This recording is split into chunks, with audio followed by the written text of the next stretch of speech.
Əminəm ki, heç buna baxmamısan, Emil. Baxsaydın yazardın. Hə, sonra yazanmadın heç.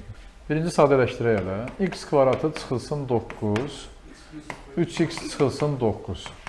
Surətdə olacaq x çıxılsın 3 ilə, x üstə gəl 3. Məxrəcdə 3-ü çıxartdıq mötərizə xaricinə.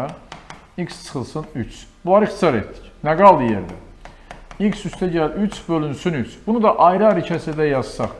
3-də 1x üstə gəl 3-də 3. Yəni 3-də 1x üstə gəl 1.